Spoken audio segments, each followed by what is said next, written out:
Hello everyone, welcome to my YouTube channel full chemistry tutor. आज हम लोग coordination compounds के सिनर्जिक बॉन्डिंग का पार्ट 2 देखने वाले हैं, जिसमें हम लोग पूरी सिनर्जिक बॉन्डिंग को ख़त्म करेंगे। तो चैनल में बने रहें और लाइक, सब्सक्राइब और कमेंट करना ना भूलें और अपने दोस्तों के साथ भी शेयर करें। इलेक्ट्रोनेगेटिविटी ऑफ मेटल पे भी डिपेंड करता है। इलेक्ट्रोनेगेटिविटी क्या होती है? जो शेयर्ड पेयर इलेक्ट्रॉन को अपनी तरफ खींच के रखे, मतलब इलेक्ट्रॉन को वो डोनेट ना करना चाहे। ठीक है, तो अगर electronegativity of metal is higher, क्या अगर हाई है इलेक्ट्रोनेगेटिविटी मेटल का, तो मेटल क्या करेगा? Don't want to donate electron, means back bonding उतना अच्छा नहीं होगा, तो सिनर्जिक इफेक्ट भी क्या होंगे? नहीं होंगे अच्छे। तो स्ट्रेचिंग फ्रीक्वेंसी, जो अगर हम सीओ के स्ट्रेचिंग फ्रीक्वेंसी बात करें, तो स्ट्रेचिंग फ्रीक्वेंसी किसका?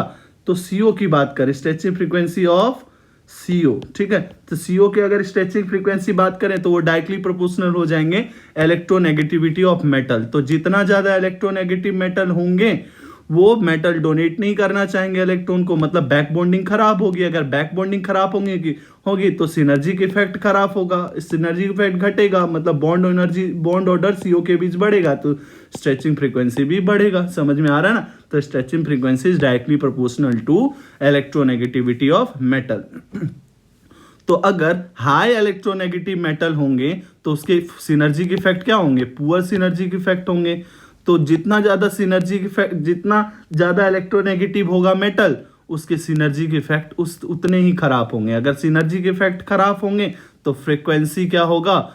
फ्रीक्वेंसी, स्ट्रेचिंग फ्रीक्वेंसी क्या होगा? सीओ के बीच बढ़ेगा। ठीक है, मान लो कि सीओ का स्ट्रेचिंग फ्रीक्वेंसी एक्स है, न्यू1 है मान लो सीओ का, तो मेटल कार्बोनिल के साथ उसका फ्रीक्वेंसी न्यू2 मान लो। तो अगर वैसे ही सीओ लिया है हमने तो उसका फ्रीक्वेंसी न्यू1 आ रहा था और मेटल के साथ न्यू2 आ रहा था, तो वो ज्यादा कौन होगा? तो हमेशा ज्यादा स्ट्रेचिंग फ्रीक्वेंसी ये होगा। क्यों? क्योंकि यहाँ पे सिनर्जिक इफेक्ट लगने लग गया है। तो सिनर्जिक इफेक्ट के कारण क्या होता है? Bond order between CO decrease होंगे। अगर बॉन्ड ऑर्डर डिक्रीज होंगे, बॉन्ड ऑर्डर अगर डिक्रीज होंगे तो क्या हो जाएगा? स्ट्रेचिंग फ्रीक्वेंसी भी डिक्रीज होगा। समझ में आ रहा है? इसलिए मेटल का कार्बोनिल के साथ अगर देखें तो स्ट्रेचिंग फ्रीक्वेंसी क्या होगा? जो ओरिजिनल वाला सीओ है उससे तो कम ही होगा। समझ में आ रहा है?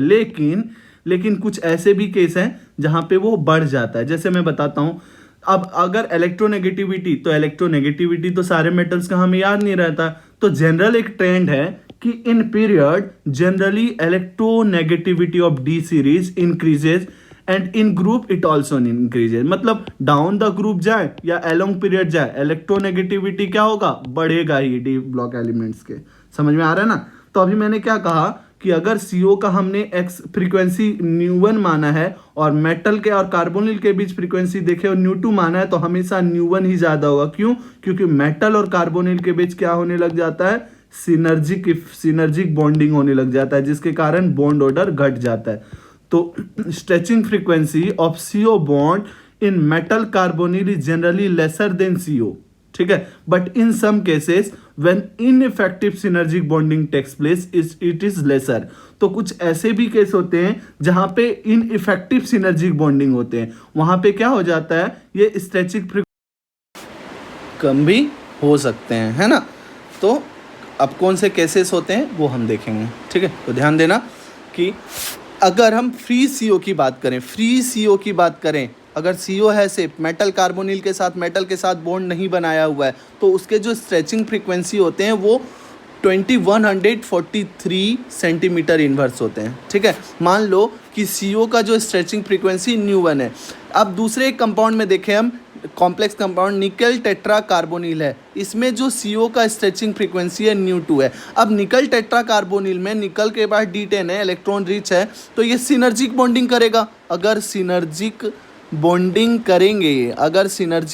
करेंगे तो क्या होगा? मेटल और कार्बन के बीच बॉन्ड ऑर्डर बढ़ेगा और कार्बन और ऑक्सीजन के बीच बॉन्ड ऑर्डर घटेगा। बॉन्ड ऑर्डर घटना, अगर बॉन्ड ऑर्डर घट रहा है मीन्स न्यू क्या हो जाएगा? न्यू भी घटेगा। तो न्यू2 क्या हो जाएंगे? कम हो जाएंगे, न्यू1 ज़्यादा होंगे। ठीक है, ये तो जनरल केस था। अभी मैंने कहा कि अगर इनइफेक्टिव सिनर्जिक बॉन्डिंग होंगे तो ये क्या होगा? ये बढ़ भी सकता है। तो कौन से केस में, तो केस देखते हैं हम, ठीक है। मान लो कि CO का स्ट्रेचिंग फ्रीक्वेंसी ν1 है। अब एक और केस लिया हमने, कॉपर टेट्रा कार्बोनिल आयन, ठीक है। तो उसमें जो ν2 है वो लगभग कितना आ जाता है, 2200 सेंटीमीटर इनवर्स। यहाँ पे कितना था, CO का कितना होता है 2143, ठीक है। तो लगभग ये कितना आ जाता है 2200, मीन्स CO के फ्रीक्वेंसी से ज़्यादा आ जाते हैं, ठीक है। तो ये याद रखना है, हमें याद रखना है कि in this case ν2 is greater than ν1, means copper is electron deficient, इतना डेफिशिएंट है कि वो CO से इलेक्ट्रॉन, मतलब सिग्मा जो बॉन्ड बन रहा है यहाँ पे मेटल और कार्बन के बीच सिग्मा बॉन्ड जो बन रहे हैं ना, ये सिग्मा बॉन्ड, वो सिग्मा इतना इफेक्टिव है कि पाई इफेक्टिव नहीं है, मतलब ये ले ज़्यादा रहा है, लेगा ज़्यादा, तो क्या करेगा यहाँ पे बॉन्ड ऑर्डर स्ट्रॉन्ग बनेंगे, ठीक है, बॉन्ड स्ट्रॉन्ग बनेंगे। तो if 4CO is present in complex means metal CO ratio is 1:4। अगर 4 CO प्रेजेंट है तो मेटल के रेस्पेक्ट में ये 4 है। इन दिस केस अगर +1 ऑक्सीडेशन स्टेट हो या तो हाइयर ऑक्सीडेशन स्टेट हो तो वो डेफिशिएंट मेटल होते हैं, ठीक है। ये याद रखना है, ये टॉपिक, ये पॉइंट काफ़ी इंपॉर्टेंट पॉइंट है, याद रखना है, ये पॉइंट काफ़ी इंपॉर्टेंट है, याद रखना है, ठीक है। क्या बोला कि अगर 4 कार्बोनिल प्रेजेंट है कॉम्प्लेक्स में तो मेटल और कार्बोनिल का रेशियो क्या हो जाएगा 1:4। इन दिस केस अगर ऐसे केस हैं और +1 ऑक्सीडेशन स्टेट या हाइयर ऑक्सीडेशन स्टेट है तो वो मेटल क्या हो जाएंगे, डेफिशिएंट मेटल हो जाएंगे। अगर डेफिशिएंट मेटल है तो वो इलेक्ट्रॉन देना नहीं चाहेगा, वो लेना चाहेगा, समझ में आएगा। तो ऐसे केस में क्या होंगे, सिग्मा डोमिनेट करेंगे, मीन्स मेटल और कार्बोनिल के बीच जो सिग्मा बन रहा है वो डोमिनेट करेगा, सिग्मा डोमिनेटिंग होंगे और पाई इनइफेक्टिव होगा, सिग्मा डोमिनेटिंग होंगे और पाई इनइफेक्टिव होंगे and stretching frequency is greater then free CO आ जाएगा। समझ में आया क्या।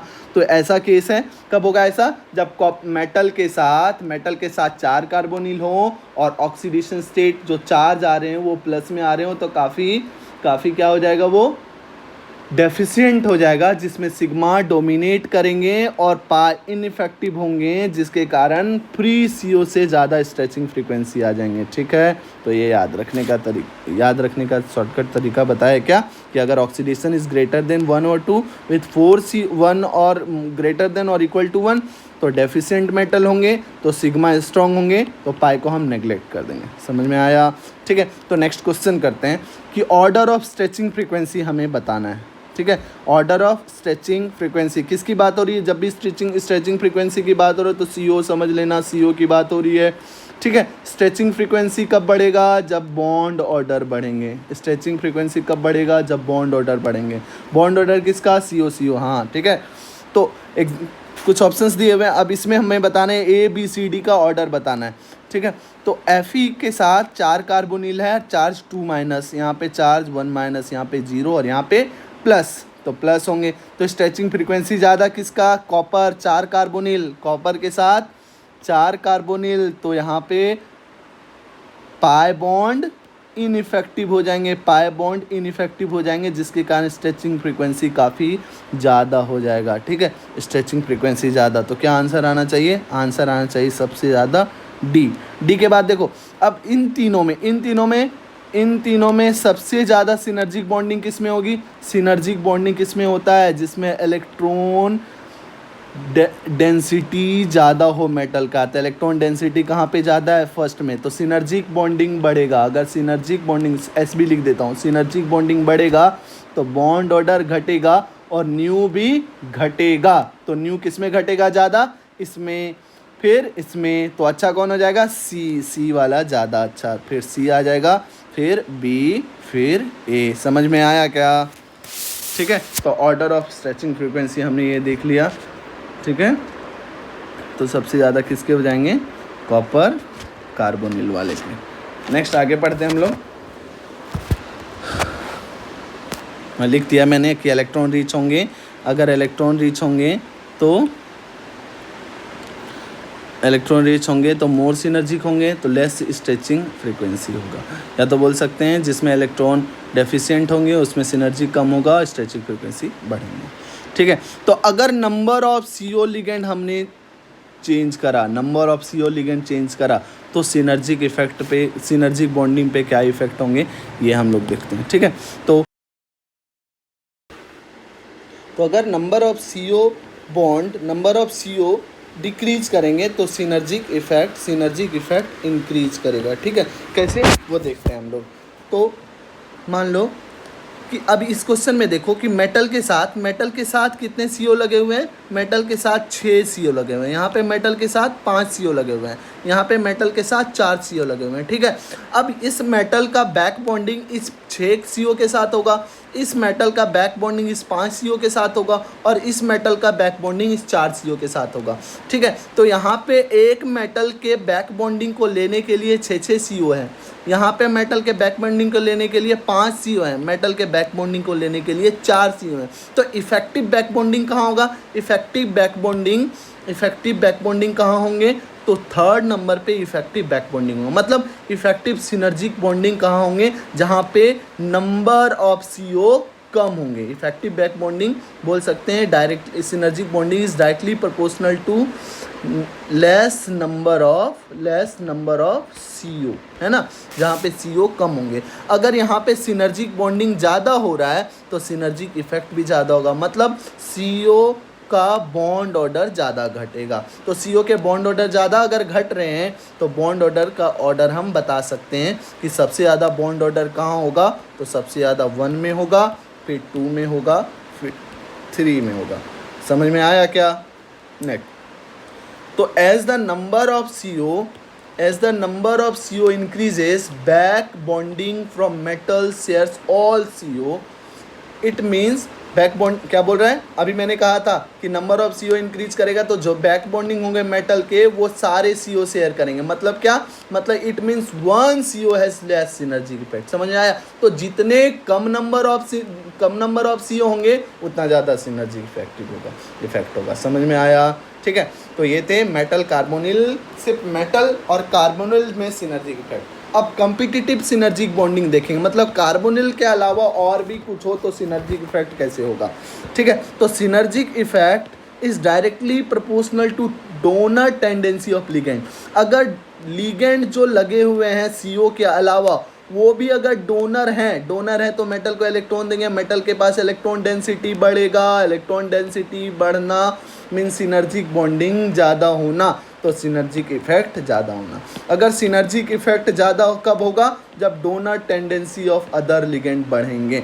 अब उल्टा बोल सकते हैं कि अगर कोई एक्सेप्टर होगा तो मेटल से इलेक्ट्रॉन को अपनी तरफ खींचेगा, मेटल के इलेक्ट्रॉन डेंसिटी को घटाएगा। अगर इलेक्ट्रॉन डेंसिटी घटेंगे तो सिनर्जिक बॉन्डिंग भी क्या होगा, घटेगा, और सिनर्जिक इफेक्ट भी घटेंगे। तो inversely proportional to pi acceptor tendency. ये किसकी बात हो रही है? अदर लिगेंड, कार्बोनिल, CO के बाद जो अदर लगे हुए हैं, जैसे हमने यहाँ पे L5 लगा रखा है, कार्बोनिल के बाद जो बचे हुए हैं उनकी बात हो रही है। ये पाई एक्सेप्टर होना या ये पाई डोनर होना, डोनर टेंडेंसी ज़्यादा होना। जैसे एग्जाम्पल में देखते हैं कि मेटल के साथ एक कार्बोनिल लगाया हमने और 5 NH3 ग्रुप लगा दिए। NH3 के पास लोन पेयर ऑफ इलेक्ट्रॉन होते हैं, ये क्या करते हैं, डोनर होते हैं, अच्छा डोनर। और PR3 का फॉस्फोरस, ट्राई अल्काइल फॉस्फोरस के पास पाई D ऑर्बिटल होता है खाली।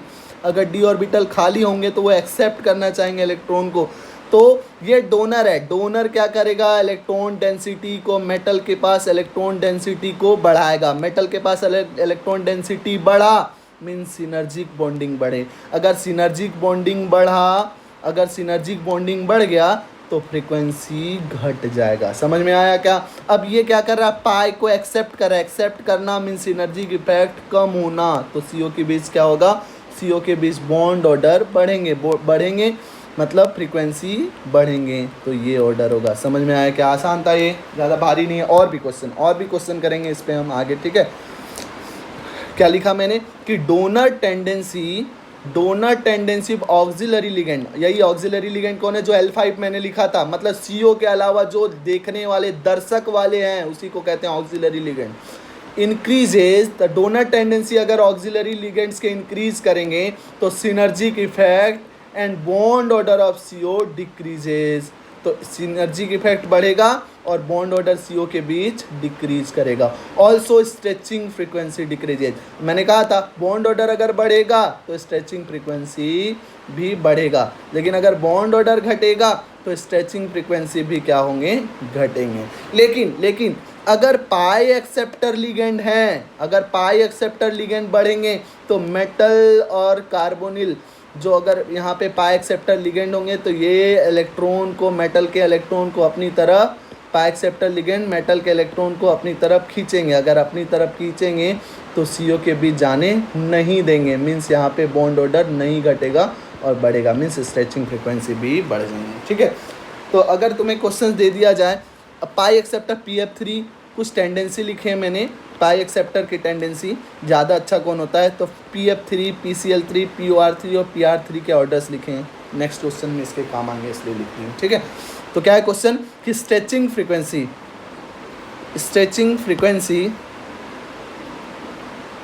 Of CO, frequency CO order, stretching frequency का ऑर्डर बताना है। ठीक है, देखो मेटल के साथ जो ऑक्सिलरी लिगेंड है उसमें PF3 है, PCl3 है, PR3 है। ठीक है, तो ये 3 है। अब इसमें देखना है हमें सबसे ज़्यादा पाई एक्सेप्टर की टेंडेंसी किसकी है, PF3 की पाई एक्सेप्टर की टेंडेंसी ज़्यादा है, मतलब ये मेटल के इलेक्ट्रॉन को अपनी तरफ ज़्यादा खींचेगा तो मेटल के इलेक्ट्रॉन CO के तरफ नहीं जाएंगे। अगर मेटल के इलेक्ट्रॉन CO के तरफ नहीं जाएंगे तो सिनर्जिक इफेक्ट घटेगा, मीन्स बॉन्ड ऑर्डर बढ़ेंगे, मीन्स स्ट्रेचिंग फ्रीक्वेंसी भी बढ़ेगा। फिर से बता रहा हूँ देखना। ठीक है, कि मेटल कार्बोनिल के साथ यहाँ पे क्या लगा हुआ है, यहाँ पे PF3, यहाँ पे PCl3 और PR3। अब क्या लिखा है मैंने कि अगर पाई acceptor tendency but pi acceptor ligand increases the stretching frequency, अगर पाई एक्सेप्टर लिगेंड लगे हुए हैं तो स्ट्रेचिंग फ्रीक्वेंसी को वो बढ़ाएगा, किसके, CO के स्ट्रेचिंग फ्रीक्वेंसी को वो बढ़ाएगा। ठीक है, तो अब पाई एक्सेप्टर ये भी है, पाई एक्सेप्टर ये भी है और पाई एक्सेप्टर ये भी है, तो इन तीनों में अच्छा पाई एक्सेप्टर कौन, PF3। तो PF3 ज़्यादा इलेक्ट्रॉन को अपनी तरफ खींचेगा, अगर ज़्यादा इलेक्ट्रॉन को अपनी तरफ खींचा तो मेटल के इलेक्ट्रॉन CO के तरफ नहीं जाएगा, मीन्स CO के बॉन्ड ऑर्डर नहीं घटेंगे, मीन्स बढ़ेंगे। ठीक है, अगर बॉन्ड ऑर्डर बढ़ा, बॉन्ड ऑर्डर मतलब CO 3 से ज़्यादा नहीं हो जाएगा, अगर सिनर्जिक बॉन्डिंग जो हो रहा था उससे ज़्यादा ही होगा, तो बॉन्ड ऑर्डर बढ़ा मीन्स फ्रीक्वेंसी भी बढ़ेंगे। तो लिख सकते हैं ठीक है, कि फ्रीक्वेंसी किसके ज़्यादा होगी, न्यू1 की फ्रीक्वेंसी ज़्यादा होगी। न्यू1 की frequency, nu one is greater than nu two is greater than न्यू3। समझ में आया क्या, आसान था ये भी क्वेश्चन, ज़्यादा भारी नहीं था। ठीक है, आगे देखते हैं हम लोग। एक और क्वेश्चन क्या है, कंपेयर स्ट्रेचिंग फ्रीक्वेंसी। ठीक है, फिर से देखो, अब CO5, एक CO, यहाँ पे भी CO है, यहाँ PF3 है, यहाँ NO है, यहाँ NH3 है। ठीक है, अब हम देखते हैं ऑर्डर क्या बोल रहा है, पाई एक्सेप्टर टेंडेंसी पूछ रहा है, तो NO CO, तो पाई एक्सेप्टर टेंडेंसी किसकी ज़्यादा होती है, NO की, फिर CO, PF3, PCl3, ये सारा लिखा हुआ, PCl3, PR3 और PR3। ठीक है, तो अब यहाँ पे देखो स्ट्रेचिंग फ्रीक्वेंसी किसकी ज़्यादा होगी, ध्यान देना, तो CO ज़्यादा खींचेगा, CO अगर ज़्यादा खींचेगा तो सिनर्जिक बॉन्डिंग ज़्यादा होंगे। अगर सिनर्जिक बॉन्डिंग ज़्यादा होगा, CO ज़्यादा खींचेगा तो सिनर्जिक बॉन्डिंग घटेंगे। सिनर्जिक बॉन्डिंग घटना मीन्स फ्रीक्वेंसी इंक्रीज करना। तो सबसे ज़्यादा कौन खींचेगा, सबसे ज़्यादा NO, तो NO ज़्यादा खींचेगा। अगर NO की ज़्यादा खींचेगा, ये ज़्यादा खींचेगा तो फ्रीक्वेंसी मतलब CO को कम मिल रहा है तो फ्रीक्वेंसी न्यू3 ज़्यादा हो जाएंगे। ठीक है, न्यू3 ज़्यादा हो जाएंगे। अब कौन खींचेगा ज़्यादा, फिर 1 वाला, तो न्यू1 फिर ज़्यादा हो जाएंगे। फिर कौन ज़्यादा खींचेगा, फिर PF3 वाला, तो न्यू2 ज़्यादा हो जाएंगे। फिर ये तो डोनर है, डोनर क्या करता है, स्ट्रेचिंग फ्रीक्वेंसी को घटाता है, इसलिए न्यू4 ज़्यादा हो जाएंगे। समझ में आया, तो ये क्वेश्चन था। ठीक है, आगे बढ़ते हैं हम लोग। एक और क्वेश्चन है, क्वेश्चन क्या है, compare bond length of CO। अब इसमें कंपेयर करना है बॉन्ड लेंथ ऑफ CO। ठीक है, बॉन्ड लेंथ मीन्स समझ में आ रहा है ना, बॉन्ड लेंथ कैसे कंपेयर करेंगे, अगर बॉन्ड ऑर्डर घटना मीन्स बॉन्ड लेंथ बढ़ना। ठीक है, ये होता है बॉन्ड ऑर्डर घटना, बॉन्ड लेंथ बढ़ना। CO की बात हो रही है, तो NR3 ये तो क्या है, डोनर, NR3 क्या है, ये डोनर हैं। PF3 क्या है, ये एक्सेप्टर हैं। NR3 फिर से क्या है, ये डोनर है। Pr3 क्या है, ये एक्सेप्टर है। ठीक है, एक्सेप्टर है। तो डोनर सबसे अच्छा कौन? तो स्ट्रेचिंग फ्रीक्वेंसी पहले तो देखो चार्ज सबके देख लें। तो इसके पास क्या नेगेटिव चार्ज मतलब इलेक्ट्रॉन डेंसिटी इसके पास ज़्यादा है। अगर इलेक्ट्रॉन डेंसिटी बढ़ेगा तो स्ट्रेचिंग फ्रीक्वेंसी तो क्या होगा, तो बॉन्ड ऑर्डर घटेंगे। सिनर्जिक बॉन्डिंग ज़्यादा होगा, बॉन्ड ऑर्डर घटेंगे, मीन्स बॉन्ड लेंथ बढ़ जाएंगे। तो सबसे ज़्यादा बॉन्ड लेंथ किसका होगा, सी का, लिखा भी है मैंने। ठीक है, अब इसमें देखो ये भी डोनर है, अब इसका हो गया। अब ये दोनों तो क्या है, पाई एक्सेप्टर, ये भी एक्सेप्टर ये भी एक्सेप्टर। तो डोनर कौन है हमारे पास, डोनर है Nr3, फिर तो ए हो जाएगा। फिर देखो इन दोनों में, अब इन दोनों में अच्छा एक्सेप्टर कौन, Pf3 अच्छा एक्सेप्टर। तो इसमें Pf3 अच्छा एक्सेप्टर होगा तो बॉन्ड ऑर्डर कम घटाएगा, मतलब बॉन्ड लेंथ कम बढ़ाएगा। तो बढ़ेगा ज़्यादा किसमें, इसमें, तो बी। फिर क्या हो जाएगा, बी और डी। ठीक है, समझ में आया क्या? देखो 1 मिनट, बी और डी। Pf3 क्या कर रहा है, Pf3 ज़्यादा होता है Pr3 से ज़्यादा पाई एक्सेप्टर होंगे। अगर पाई एक्सेप्टर अच्छा होगा, ये पाई एक्सेप्टर अगर अच्छे होंगे,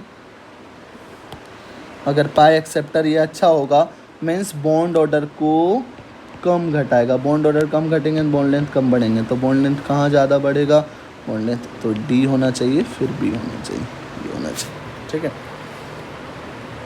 एक और क्वेश्चन है। तो Fe ये क्या है, Fe2CO 3 3 6 3 9 9 उसके स्ट्रक्चर है। Fe2CO9 इसके स्ट्रक्चर हम नहीं बना सकेंगे, हमें याद रखना चाहिए ये सब स्ट्रक्चर। तो अब इसमें हम बात करते हैं कि कितने टाइप के CO हैं। हमारे पास 2 टाइप के CO है, ये रहा एक CO और ये रहा एक CO, 2 टाइप के CO, मतलब टर्मिनल CO और ब्रीज्ड CO। ठीक है, तो बॉन्ड लेंथ की बात करें, तो ब्रीज CO का बॉन्ड लेंथ ज़्यादा होगा। क्योंकि इसमें स्ट्रेचिंग बॉन्ड लेंथ ज़्यादा ब्रीज वाले का ज़्यादा होगा, टर्मिनल वाले से ज़्यादा होगा। ठीक है, ज़्यादा क्यों होगा, क्योंकि ये ब्रीज बॉन्डिंग है। ब्रीज बॉन्डिंग हाफ बॉन्ड से बने रहते हैं। तो ये हाफ बॉन्ड है, ये हाफ बॉन्ड है, मतलब बॉन्ड ऑर्डर घटेगा तो बॉन्ड लेंथ बढ़ते हैं। तो सिंगल बॉन्ड नहीं है, ये हाफ बॉन्ड होते हैं ब्रीज वाले।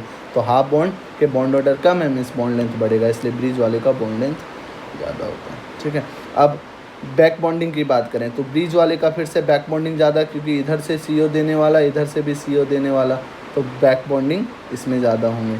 ठीक है, बॉन्ड ऑर्डर की बात करें तो ब्रीज वाले का बॉन्ड ऑर्डर, मेटल और CO की बात करें तो यहाँ पे मेटल और CO के बीच बैक बॉन्डिंग ज़्यादा होगा ब्रीज का टर्मिनल से। ठीक है, फ्रीक्वेंसी की बात करें तो टर्मिनल CO ज़्यादा होगा ब्रीज वाले CO से। अब ये तो था जो पाई डोनर, क्या था, सिग्मा डोनर और पाई एक्सेप्टर्स लिगेंड थे। अब नेक्स्ट हम लोग पढ़ते हैं pi donor and pi acceptor ligand, मतलब डोनेट भी करेगा पाई और एक्सेप्ट भी करेगा वो पाई। तो ऐसे लिगेंड्स कौन से हो सकते हैं वो देखते हैं। ठीक है, जैसे मेटल के पास फील्ड ऑर्बिटल है, फील्ड ऑर्बिटल से इलेक्ट्रॉन को देता है। फर्स्ट तो लिगेंड अपने इलेक्ट्रॉन को इसके वैकेंट ऑर्बिटल में देंगे, लिगेंड इसके अपने इलेक्ट्रॉन को इसके वैकेंट ऑर्बिटल में देंगे। जैसे इलेक्ट्रॉन दिया तो इसके जो फील्ड ऑर्बिटल है इसके वैकेंट ऑर्बिटल में, मतलब पाई स्टार में इलेक्ट्रॉन दे देंगे। ठीक है, कहाँ पे इलेक्ट्रॉन देंगे, पाई स्टार, पाई एंटी बॉन्डिंग में इलेक्ट्रॉन देंगे, पाई स्टार में इलेक्ट्रॉन दे देंगे। ठीक है, पाई स्टार में इलेक्ट्रॉन दे देंगे। तो ये भी पाई बॉन्ड से दिया, ये भी पाई बॉन्ड से दिया और ये भी पाई बॉन्ड से लिया, तो दोनों पाई होते हैं, मतलब डोनर भी पाई और एक्सेप्टर भी पाई। ठीक है, तो अगर कार्बन बॉन्ड की बात, कार्बन का बॉन्ड लेंथ की बात करें तो इसमें जो बॉन्ड लेंथ है, इसमें देखो डबल बॉन्ड कैरेक्टर है ही नहीं, अब तो दे दिया, तो डबल बॉन्ड कैरेक्टर नहीं है तो सिंगल बॉन्ड की तरफ जा रहा है वो, तो बॉन्ड लेंथ ज़्यादा हो जाएगा इस कॉम्प्लेक्स में। बॉन्ड ऑर्डर अगर आइसोलेटेड की बात करें, आइसोलेटेड में तो कंप्लीट 2 है, लेकिन यहाँ पे तो ये डोनेट कर दिया, इसलिए बॉन्ड लेंथ ज़्यादा होगा यहाँ पे। ठीक है, तो इसी का एक एग्जांपल है एक कॉम्प्लेक्स कंपाउंड जिसको जेस सॉल्ट कहते हैं। जेस सॉल्ट का ये एग्जांपल है PtCl3CH2CH2।